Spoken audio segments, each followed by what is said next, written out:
Muy buenas tardes, niñas. Acá estamos en nuestra cuarta sesión del Club Secreto de Daniela.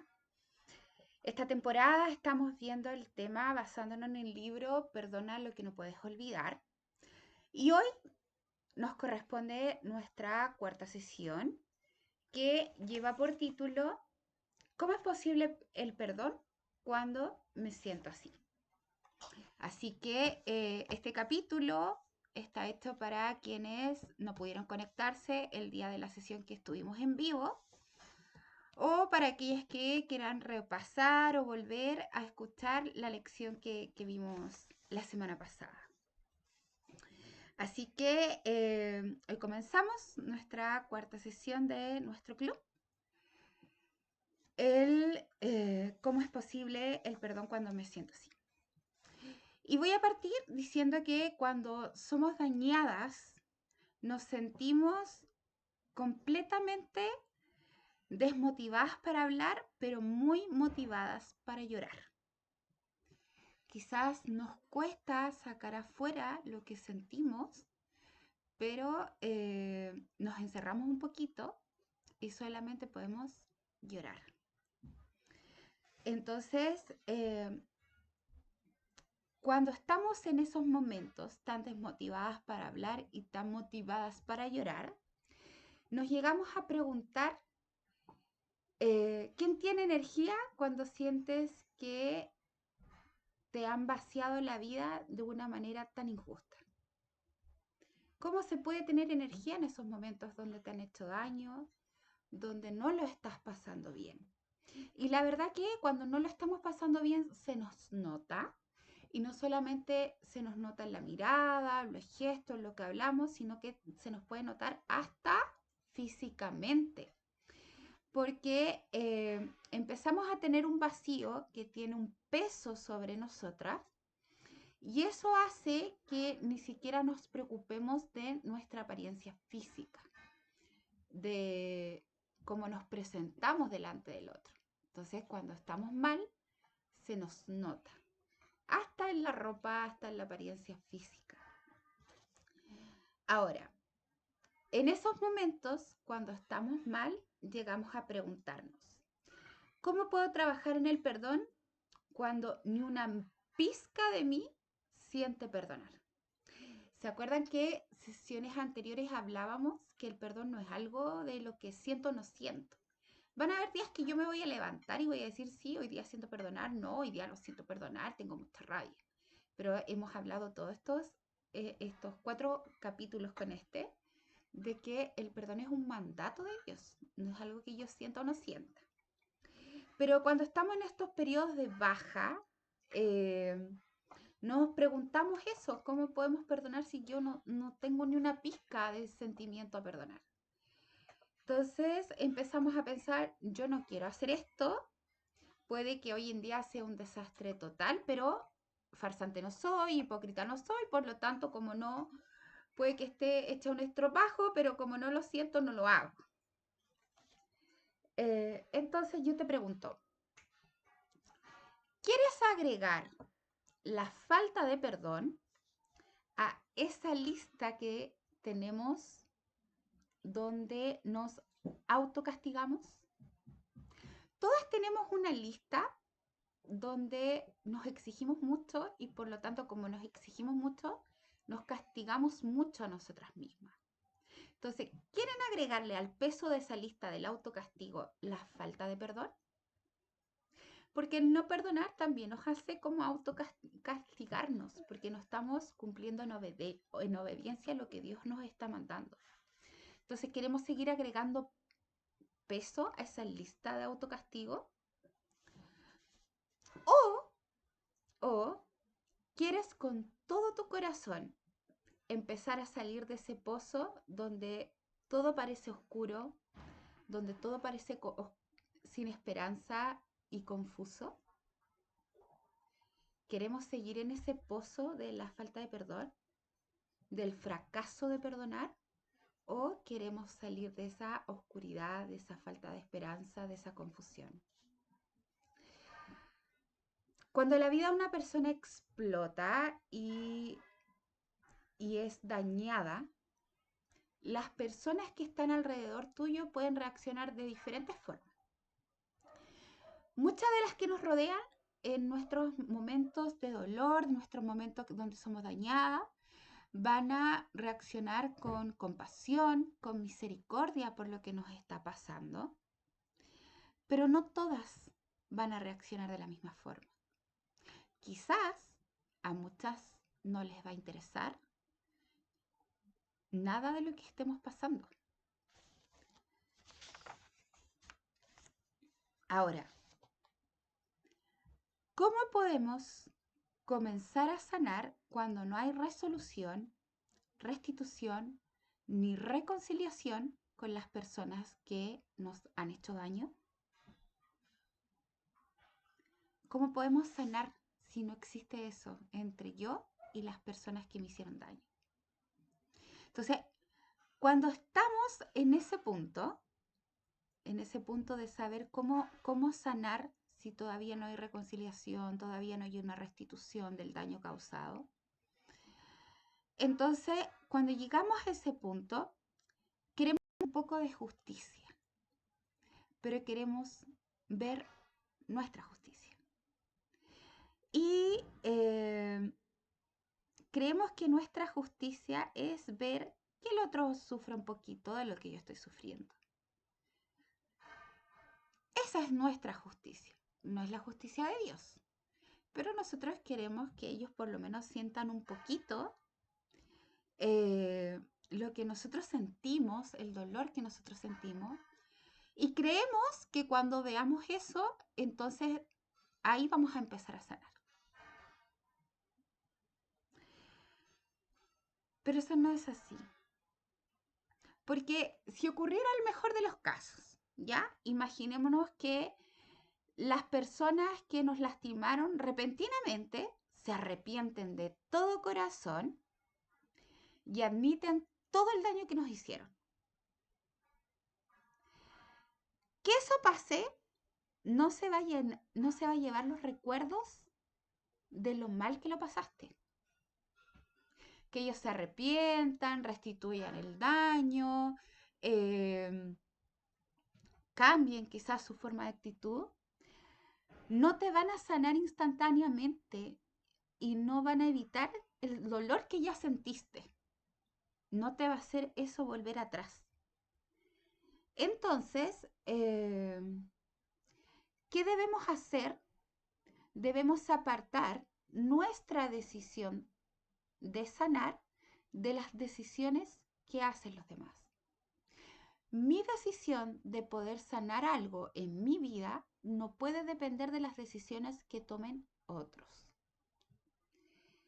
Mi capacidad de sanar puede depender de las decisiones de nadie, solamente de las mías. Yo decido sanar, es mi decisión, y eso no tiene que ver con la decisión de los demás o de lo que hagan los demás. Entonces, hoy quiero hablarte de 2 milagros que hizo Jesús, que son muy interesantes de ver.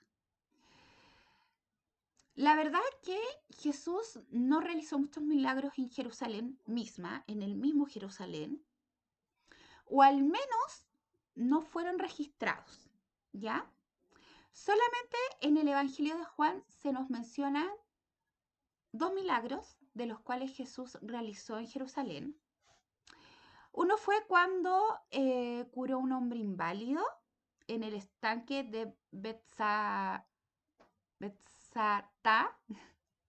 En la Biblia dice Betsaida, parece. Y eso está registrado en el capítulo de Juan 5. Y el otro milagro que se registra de los que Jesús hizo en Jerusalén fue la curación de un ciego, en el estanque de Siloé, y eso está registrado en Juan 9. ¿Ya? Hoy quiero hablarte de esos 2 milagros, porque es muy interesante de ver. En ambos casos, en el caso de la sanidad del ciego y en el caso de la sanidad del inválido, la sanidad se produjo después de una decisión que ellos tomaron al obedecer a Dios. Una decisión que no dependía de las acciones de los que estaban alrededor de ellos. Fue una decisión propia, ¿ya?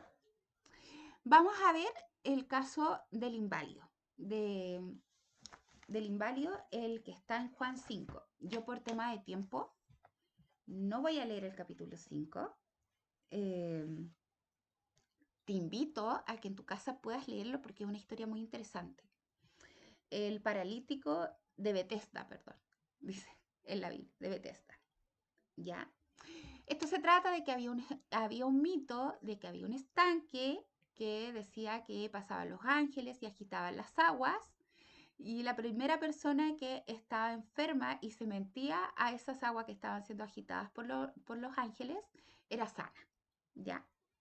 Entonces, al principio, este inválido empezó a pensar en toda aquella gente que necesitaba que cooperara para que él pudiera llegar de los primeros al agua, al movimiento del agua, cuando pasaran los ángeles, y él pudiera ser sano, ¿ya?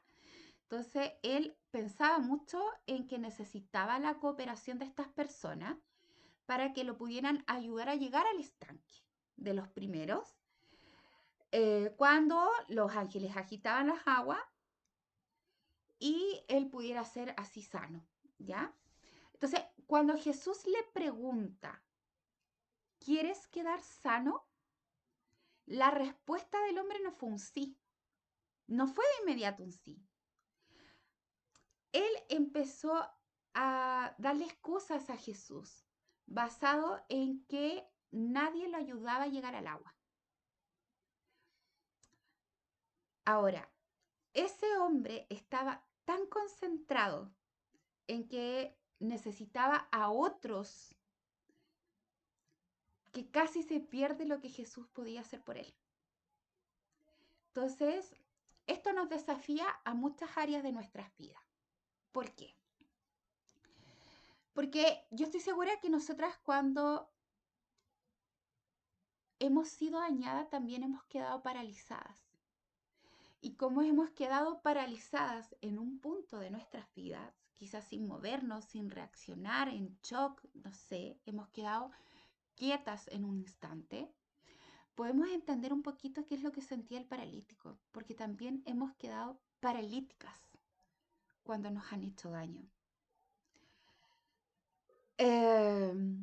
Por lo tanto, podemos entender lo que este paralítico sentía al no poder avanzar. Hemos quedado paralizadas y muchas veces quedamos en un punto donde no podemos avanzar y donde no podemos mirar hacia adelante. Y no tenemos la cooperación de nadie que nos ayude a avanzar. Por lo tanto, podemos entender perfectamente lo que este hombre estaba quizás pasando en ese momento. Pero Jesús nunca hizo ningún comentario en la historia sobre la gente que estaba rodeando al paralítico y que no cooperaba a llevar al estanque al paralítico. ¿Qué es lo que hace Jesús? Le indica a este paralítico que se levante, que recogiera su comida y que anduviera. Y la Biblia plantea lo siguiente. En Juan 5, versículo 9 dice, no, versículo 8 y 9 dice, Jesús le dijo, levántate, toma tu lecho y anda. Y al instante aquel hombre fue sanado y tomó su lecho, y anduvo. Y era día de reposo aquel día. Jesús le dijo, toma tu lecho y anda. Y el paralítico tomó su lecho, y anduvo. La sanidad de este paralítico no necesitó a nadie más que al paralítico y a Jesús. Por lo tanto, hoy día lo primero que vengo a decirte es que tu sanidad solo depende de ti y de Jesús. No de las personas que están a tu alrededor. No depende de que alguien coopere o no coopere para llevarte al estanque. Tu sanidad depende de ti y de Jesús. es lo primero que quiero que sepas. Seguimos. Vamos con el otro milagro que se encuentra en Juan 9, capítulo 9, y es la sanidad de este ciego. Si bien aquí no se habla mucho de la gente que rodeaba al ciego, sí se habla de los discípulos. Entonces, los discípulos tenían muchas ganas de saber quién había sido el responsable de las acciones que causaron la ceguera de este hombre. ¿Por qué? Porque los discípulos necesitaban culpar a alguien. Necesitaban decir que por la culpa de alguien ese hombre era ciego. Y Jesús echa por tierra esa suposición, no culpa ni avergüenza a nadie y declara lo siguiente. En Juan, capítulo 9, versículo 3 dice, respondió Jesús, no es que pecó este ni sus padres, sino para que las obras de Dios se manifestaren en él. Jesús estaba diciendo que este hombre era ciego, no porque había pecado, no porque alguien pecó y ese pecado llegó a su vida y lo dejó ciego. Jesús estaba diciendo, este hombre es ciego para que Dios pueda glorificarse en él y a través de él. Luego Jesús, ¿qué es lo que hace? Escupe,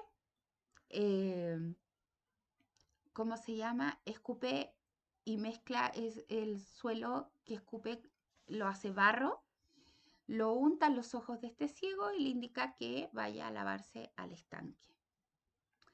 Jesús tuvo compasión, Jesús tenía poder y Jesús no condicionó la sanidad a lo que las otras personas hicieran o posiguieran. Jesús dio la instrucción, el ciego obedeció, Jesús sanó, el ciego siguió adelante. Vuelvo a repetir. En la Biblia solamente tenemos registro de 2 milagros que Jesús hizo en Jerusalén mismo. Puede que hayan habido más, por supuesto, pero no están registrados. ¿Ya? Uno, el del paralítico, nos enseñó una nueva forma de caminar. Y el segundo, el del ciego, nos enseñó una nueva forma de ver. ¿Cuántas hemos sido dañadas y necesitamos de una nueva forma de ver las cosas, de una nueva forma de pararnos, caminar, seguir, avanzar? Entonces, desde hoy te invito a pensar de esta forma.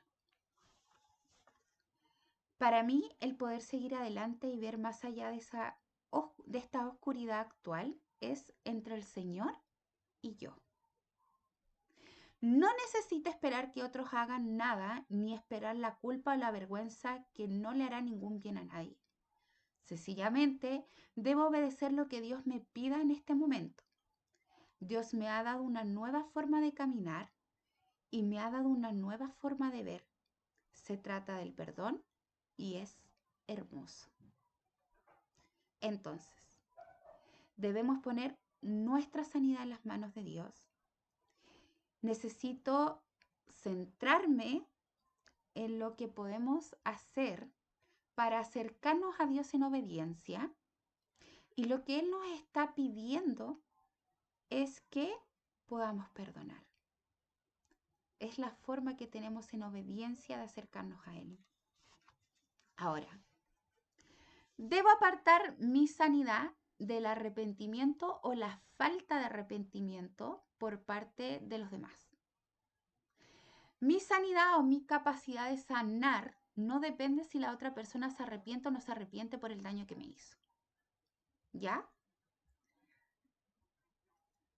Sino que mi sanidad depende de mi disposición a otorgar perdón. Tampoco mi capacidad de sanar puede depender o puede estar condicionada a que la otra persona reciba una consecuencia adecuada por lo que me hizo. Debemos confiar en que Dios es un Dios justo y Él va a hacer justicia. Aunque yo no lo vea, Dios va a hacer justicia porque todos los actos tienen una consecuencia. Entonces, si a mí me hicieron daño, Dios hará justicia por mí aunque yo no lo vea. Por lo tanto, yo no puedo condicionar mi sanidad a de si se hizo justicia con esa persona o no. Yo debo confiar que Dios lo hará, simplemente, y soltar. Mi sanidad es mi decisión. Puedo sanar, puedo perdonar, puedo confiar en Dios y nadie puede tomar como rehén ninguna de esas hermosas realidades. Ahora, la sanidad lleva un tiempo, por supuesto, lleva un tiempo. No es de abrir y cerrar los ojos, no es te perdono y ya estoy sana, no. Pero debemos avanzar todos los días hacia allá, hacia nuestra sanidad. El perdón es un buen paso que va en una dirección correcta y no solamente es bueno, sino que también es muy necesario. Cuando no seguimos adelante, cuando nos estancamos en nuestro dolor, incapaces de escapar del agarre del dolor amenazante, entonces hay un trauma en nosotras que se va a establecer. Cuando nos quedamos pegadas en un punto y nos aferramos al dolor, entonces provocamos un trauma en nuestras vidas. Y cuando seguimos reviviendo una y otra vez, una y otra vez, una y otra vez lo que nos sucedió,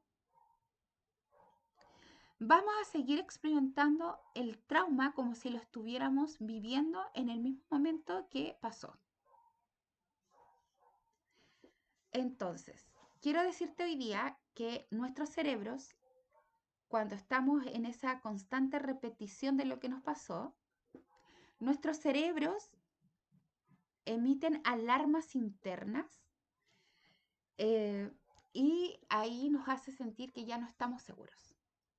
Entonces empezamos con las crisis de pánico, con la angustia, con todas estas reacciones, porque como estamos una y otra vez reviviendo este trauma, nuestro cerebro manda la señal y nos dice no estamos seguros. Ahora, necesitamos con el tiempo poder avanzar hacia un estado de sanidad que sea de descanso. Cuando tú descansas ya de algo es porque dices ya, fue. Entonces, con el tiempo necesitamos llegar al lugar donde dejamos de reproducir una y otra vez lo que nos pasó en nuestras mentes. Va a llegar un momento en que vamos a tener que soltar y que nuestras mentes ya no va a dar vuelta una y otra vez la película. Ahora quiero que puedas, ojalá anotar esta frase, pero dice lo siguiente: el cerebro y el cuerpo están programados para correr al hogar, donde la seguridad puede ser restaurada y las hormonas del estrés pueden encontrar descanso. Estamos programados para volver a casa. Nuestro hogar, nuestra casa es nuestro lugar seguro, el lugar donde nos sentimos protegidos. Nuestro calor de hogar es nuestra mayor seguridad. Entonces, cuando estamos en peligro, nuestro lugar seguro donde corremos es nuestro hogar, a donde corremos a refugiarnos. Entonces, seguir adelante no es solo una buena teoría, sino que es algo fundamental. Y te vuelvo a repetir, el cerebro y el cuerpo están programados para correr al hogar, donde la seguridad puede ser restaurada y las hormonas del estrés pueden encontrar descanso. El hogar. Estoy programada para correr al hogar. Y quiero que ahora le podamos leer Hebreos 13, donde dice lo siguiente. En Hebreos 13 vamos a leer capítulo 13, versículo 14 al 16 y después del 20 al 21. Del 14 al 16 dice lo siguiente.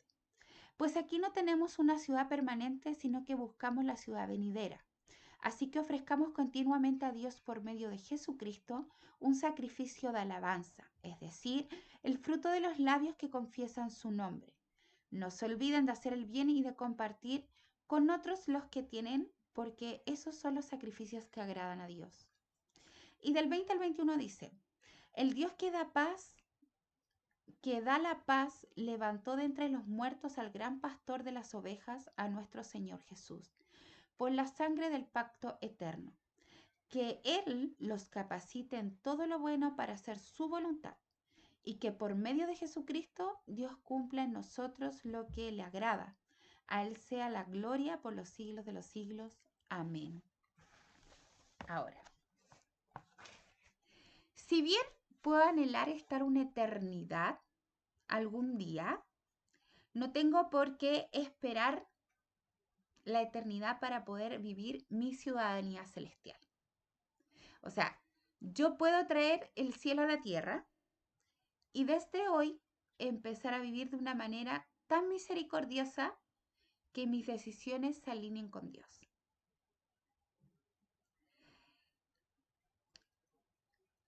Está la oración modelo que nos dio Jesús del Padre Nuestro, y en Mateo 6 está esa oración, y en el versículo 10 dice, hágase tu voluntad en la tierra como en el cielo. ¿Ya? Nuestros corazones van a encontrar la mejor casa en la seguridad de la verdad de Dios. Por lo tanto, cuando nos sintamos en alerta de peligro, nos sentamos amenazados, nuestro cerebro y nuestro cuerpo van a estar programados para volver al hogar. Y nuestro hogar está en la verdad de Cristo, está en Cristo. Y no tenemos que esperar la eternidad para vivir nuestro hogar con Cristo. Podemos traerlo también acá, a la tierra. Entonces, como lo expresa Hebreos 13, los versículos que leímos, Dios nos va a equipar con todo lo que necesito para volver al hogar. Él nos va a empoderar para hacer lo que Él nos manda hacer. Por lo tanto, como Él nos va a empoderar, vamos a poder correr hacia el perdón que Dios nos ordena. Y solo entonces, cuando corramos hacia el perdón que Dios nos ordena, solo entonces va a llegar a nuestras vidas la paz sanadora que Dios nos ofrece. Entonces, rehusarse a perdonar es rehusar tener la paz de Dios en nuestras vidas.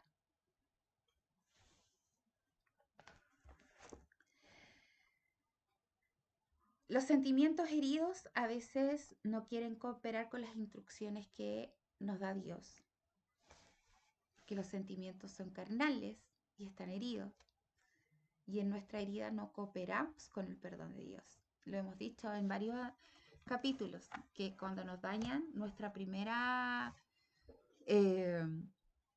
primero que hacemos no es bendecir al que nos dañó, ni invitarlo a tomar tecito, ni nada. Ahora, la cruz fue el acto de perdón más sagrado que jamás haya tenido lugar.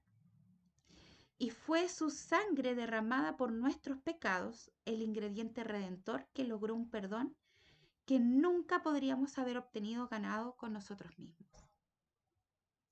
Entonces, solamente tiene sentido incluir la sangre derramada de Jesús en mi acto de perdón cuando lograr perdonar a mí me parece algo sumamente imposible. Entonces, lo que yo no puedo hacer, lo que no es posible a mí, en mi perdón, Jesús lo hace posible a través de la sangre que Él derramó en la cruz. Ahora, mi dolor no necesita que nadie lo valide, solamente necesito verbalizarlo, decirlo en voz alta, reconocerlo como real y sacarlo a la luz. Cooperar con el perdón de Jesús significa verme a mí misma como Jesús me ve. ¿Y cómo Jesús me ve? Como una mujer quebrantada, pero aún elegida y digna de perdón. Entonces, si yo voy a cooperar con el perdón de Jesús, tengo que ver a la persona que me dañó como alguien quebrantado, pero aún escogido y digno de perdón. Solo necesitamos traer nuestra voluntad de perdonar, no la plenitud de todos nuestros sentimientos restaurados. O sea, nosotros no podemos perdonar cuando todos nuestros sentimientos se hayan restaurado. Nosotros debemos traer la voluntad de perdonar y el proceso de sanación, de sanidad, va a traer una restauración a los sentimientos quebrantados. Entonces, todo lo que necesitamos es que nuestros sentimientos nos permitan que la obra de Jesús en la cruz puedan cubrirlos. Entonces, es posible que yo me demore años en ordenar y sanar mis sentimientos, sí, porque la sanidad es un proceso que requiere tiempo, pero la decisión de perdonar no tiene que esperar todo ese tiempo. O sea, yo perdono y comienzo mi etapa hacia la sanidad, mi proceso hacia la sanidad. Que eso puede demorar un tiempo, por supuesto que sí. Pero mi voluntad de perdonar no puede demorar ese tiempo. Porque ¿cuánto tiempo voy a estar en desobediencia a Dios? El progreso en cuanto al perdón puede ser difícil de señalar cuando la ira y la confusión que el daño causó no desaparecen inmediatamente al verbalizar una declaración de perdón. O sea, el daño que a mí me hicieron, cuando yo digo te perdono, no va a desaparecer instantáneamente, ¿ya? Pero tenemos que tener en cuenta que eso es algo normal, ¿ya? Y es parte del proceso. O sea, al decirte perdono, no desaparece inmediatamente el dolor ni el impacto que tuvo eso en mi vida. Ahora, necesito compartir algo contigo. Y es que el perdón es una decisión y un proceso a la misma vez. Entonces, que nunca se te olvide que el perdón es una decisión y al mismo tiempo es un proceso. Tú tomas la decisión de perdonar los hechos que te sucedieron. Yo perdono que me hayan mentido. Yo perdono que me hayan robado. Yo perdono que me hayan sido infiel. Ese es el hecho. Ahí tomo la decisión de perdonar. Pero luego viene un caminar en un proceso de poder perdonar el impacto que ese hecho tuvo en tu vida. Entonces, cada trauma inicial tiene un impacto a largo plazo. Ya, me mintieron, pero ¿qué causó eso en mí? Me robaron, ¿qué causó eso en mí? Desconfianza. Entonces yo ahora tengo que trabajar en un proceso para poder sanar la desconfianza. Me fueron infiel, ¿qué causó eso en mí? Desconfianza, amargura, baja autoestima. Bueno, ahora viene un proceso para sanar el impacto que ese hecho tuvo en mí. Entonces yo perdono el hecho, decido perdonar el hecho, y ahora viene el proceso de perdonar el impacto que ese hecho tuvo en mi vida. ¿Ya?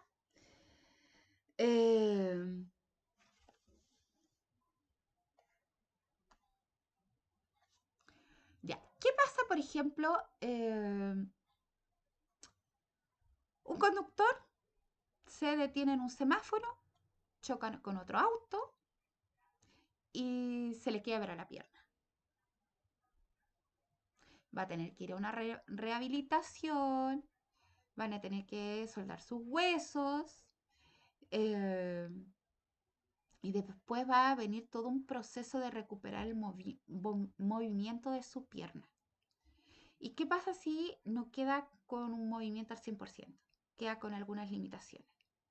Y esa persona, no sé, a lo mejor antes corría y ya no puede correr debido a ese accidente. Cada vez que él se mire la pierna o intente correr y no pueda, va a recordar el hecho que le pasó. Hoy, por culpa de este accidente, yo hoy ya no puedo correr y no puedo hacer esto. Entonces, ese recordar son detonantes que hacen que vuelva a surgir todo esto de nuevo en nosotros, todo el impacto que tuvimos el primer día que pasó. Entonces, cuando hemos tomado la decisión de perdonar, hay detonantes que nos van a recordar que también hay un proceso de perdonar a las personas por el impacto que esto ha tenido en cada uno de nosotros. ¿Ya? Entonces, en este escenario, estos detonantes operarán cada vez que recuerdes que tu pierna ya no funciona como antes del accidente. Entonces, es ahí, en ese punto, donde empezamos a preguntarnos y a dudar. Y empezamos a sentir que no tenemos esperanza y quizás empezamos como que, oye, el perdón no funciona. O mi perdón por lo menos no funciona. ¿Ya? Entonces, ¿por qué toda esa lucha persiste con emociones profundas en torno a un incidente que ya hemos perdonado? O sea, perdonamos el incidente, perdonamos el choque, pero falta el proceso de lo que impactó en nuestra vida ese choque.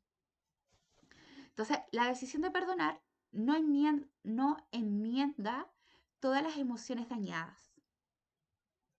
No elimina automáticamente la ira, la frustración, la duda, la confianza dañada o el miedo. Para trabajar en esas emociones, ahora debemos comenzar el proceso de perdonar a esa persona por el impacto que causó ese hecho en nuestras vidas. Entonces, debemos recordar que la decisión de perdonar reconoce los hechos de lo sucedido, pero la travesía mucho más larga del perdón trata con todas las formas en que estos hechos te afectaron, el impacto que produjeron. Entonces, si todavía estás luchando con sentimientos no resueltos, eso es comprensible. Quiere decir que estás en el proceso de perdonar el impacto que causó ese hecho en tu vida. Entonces, tu decisión de perdonar los hechos de lo sucedido se realiza en un momento específico del tiempo. Hay un momento en el cual tú decides y dices, ya, yo hoy día perdono. Un momento exacto, preciso. Pero el proceso de trabajar con todas las emociones derivadas al impacto de lo sucedido probablemente va a tener lugar con el tiempo. No va a ser un momento específico, sino que va a ir con el tiempo sanando. Ahora, ¿por qué no podría ser una situación de una vez por todas? O sea, me lastiman, perdono, sigo adelante. Así. Entonces, si fuera de esa forma, no podríamos ver la misericordia de Dios. La mayoría de nosotras nunca vamos a ver cómo el aferrarnos a nuestro dolor, resentimiento y falta de perdón puede llegar a verse en realidad. O sea, no lo vamos a ver de forma tangible, ¿ya? Mientras más tiempo trabajo en mi sanidad, mayor perspectiva puedo aportar a mis sentimientos desencadenados. Estos ya no son tan dominantes e intensos como lo fueron alguna vez. Entonces, mientras más trabajo en mi sanidad, estos detonantes ya no van a estar tan presentes como alguna vez estuvieron. Entonces, todavía puedo llorar, todavía puedo cerrarme o sentirme atemorizada o amenazada. Pero ahora podemos sentarnos con estos sentimientos y tomarnos el tiempo para poder resolverlos. podemos discernir mejor cuál es el sentimiento y qué hacer con cada uno de esos sentimientos que están presentes hoy en día en nuestras vidas. Entonces, debo recordar que el daño que causaron fue por un daño que ellos arrastraban. Muchas veces hay gente que nos daña por un daño que ellos arrastran. Ahora, eso nunca va a justificar las acciones que ellos tuvieron contra nosotros, pero sí nos ayuda a tener compasión con el dolor que seguramente esas personas han sufrido. El mundo puede volverse un poco más oscuro o más brillante solo por la decisión que yo tome en este momento. ¿Qué elijo? ¿Oscurecer mi vida o aclararla? ¿Seguimos en el pozo de la oscuridad o vamos hacia la sanidad? La sanidad es tu decisión. Es algo entre Jesús y tú. Ahora, coopero con el perdón de Dios y digo, perdona a esta persona por cómo sus acciones de aquel entonces todavía me están impactando en la actualidad y lo que sea que mis sentimientos aún no permitan, lo cubrirá la sangre de Cristo. Todo lo que yo no pueda hacer sola, todo lo que yo no pueda sentir sola, lo va a cubrir la sangre de Cristo. Es ahí donde tiene relevancia el sacrificio que Jesús hizo en la cruz por cada uno de nosotros. Y recuerden que debemos ver como Jesús nos ve. Asimismo tenemos que ver a la persona que nos dañó, como quebrantados, pero aún escogidos y dignos de perdón. Próxima semana vamos a la sesión 5 que se llama Reunir los puntos. Y quiero terminar, como siempre, cada una de estas sesiones orando por ti que vas a estar viendo este video. Amado Padre Celestial, en esta hora te doy gracias por cada una de las mujeres que hoy día se dieron cita contigo para poder escuchar y poder entender un poco más de ti. Padre, enséñanos a través del perdón una nueva forma de caminar, una nueva forma de ver. Ayúdanos a comprender que nuestra sanidad solamente es una decisión nuestra y necesitamos solamente de ti. No depende, Señor, de las personas que nos rodeen, no dependen de las acciones que hagan los demás, solamente es un trato entre tú y nosotras. Padre, bendice a cada mujer que en este momento está viendo este video. Ayúdale, Señor. Ayúdale a tomar la decisión precisa, Señor, para correr hacia su sanidad, para liberar, Señor, su corazón que puede estar atrapado. Ayúdanos a tomar la decisión, Señor, de cada acto que debemos perdonar, Señor. Y también ayúdanos a recorrer este proceso hacia el perdón y hacia la sanidad de nuestras vidas, Señor. Solo tú eres suficiente, Señor. Y todo lo que nosotros no podamos hacer o no podamos sentir, lo único que necesitamos y lo único que es suficiente en nuestras vidas es tu sangre. Que tu sacrificio en la cruz, Jesús, siempre tenga relevancia en nuestras vidas, siempre tenga importancia, porque todo lo que nosotros no podemos hacer es la cruz, es tu sangre, Jesús, derramada en esa cruz, lo que lo cubre todo. En el nombre de Jesús, trae revelación a la vida de cada mujer. Gracias, Padre. Amén. Gracias por estar aquí presente en este capítulo. Te invito a que si te gustó lo que hoy día escuchaste y crees o Dios ha puesto a alguna persona en tu corazón la cual necesita escuchar este mensaje de sanidad, compártelo, dale me gusta, puedes comentar, suscríbete para que te estén avisando cada vez que subamos un video y espero que Dios bendiga profundamente tu vida. Nos vemos en la próxima semana en la 5ª sesión de este Club Secreto de Daniela.